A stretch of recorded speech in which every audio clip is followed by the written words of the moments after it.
নমস্কাৰ ফৌজাছাম.com চেনেলটোলৈ সকলোকে স্বাগতম জনাইছোঁ।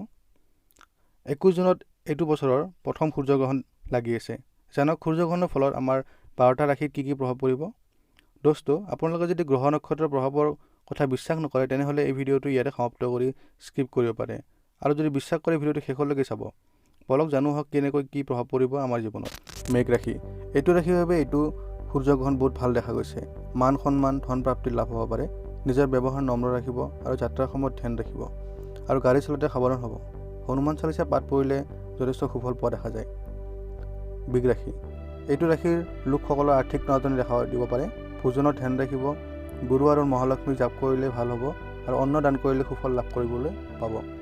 মিথুন ৰাশি, নিজৰ স্বাস্থ্যৰ ধ্যান ৰাখিব। মনটো চঞ্চল হ'ব পাৰে। যিমান পাৰে ধ্যান জাপ সাধনা আৰু আসন কৰিব। কাকো সোনকালে বিশ্বাস নকৰিব।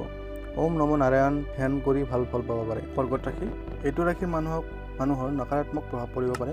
আৰ্থিক সংকট আৰু দুৰ্ঘটনাৰ পৰা সন্মুখীন হ'ব পাৰে। নতুন বন্ধু বান্ধৱী বনোৱাৰ পৰা দূৰত থাকিব। স্বাস্থ্য ধ্যান ৰাখিব, আৰু বিদেশত থকাবোৰে ভালদৰে নিজৰ যতন কৰিব। দান কৰিলে সুফল লাভ পাব পাৰে, নতুবা জোতা দান কৰিলে ভাল হয়। সিংহ ৰাশি, বিদেশৰ পৰা ধনৰ লাভৰ আশংকা দেখা যায়। সন্তুলন বনাই ৰাখিব আৰু লোক নকৰিব। সন্তানৰ সুখ পাব। গাড়ী ভালদৰে চলাব। কন্যা ৰাশি, কৰ্মত ধ্যান দিব। কৰ্মৰ ক্ষেত্ৰত বহুত প্ৰভাৱ পৰিব পাৰে। ভাল বেয়া যিকোনো এটা ঘটিব পাৰে। বিষ্ণু সহস্ৰনাম কৰিলে ভাল ফলৰ সুযোগ আছে। তুলা ৰাশি, নিয়ম কানুনৰ বাহিৰত নাযাব। বিনা হেলমেটত গাড়ী নচলাব। মাক বাপেকৰ আশীৰ্বাদ লৈহে কামত আগবাঢ়িব। চাকৰিৰ ক্ষেত্ৰত চিনিয়ৰৰ লগত মিলি থাকিব। ঠাণ্ডা মগজুৰে বিবেচনা কৰিব। বৃশ্চিক ৰাশি, স্বাস্থ্যত ধ্যান ৰাখিব। মনটোত স্থিৰ ৰাখিব আৰু অপকৰ্মৰ পৰা দূৰত থাকিব। আগৰ জন্মৰ কৰ্ম আগত আহিব পাৰে। তল পেটত কিবা কষ্ট অনুভৱ কৰিলে চিকিৎসকৰ ওচৰত যাব। ধনু ৰাশি, ব্যৱসায় কৰে যদি নিজৰ পাৰ্টনাৰৰ লগত মিলি থাকিব। ধনু ৰাশিৰ লোকসকল সতৰ্ক থাকিব লাগিব। ধ্যান আৰু সূৰ্য নমস্কাৰ কৰিলে ভাল ফল দেখা যায়।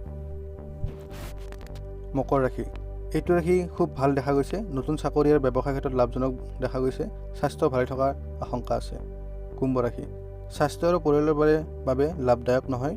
ল'ৰা ছোৱালীৰ যতন ল'ব। প্ৰেগনেণ্ট মহিলাবোৰে ধ্যান ৰাখিব। তমোজ্ঞানী জাপ কৰিব। মীন ৰাশি, মন বেয়া হ'ব পাৰে।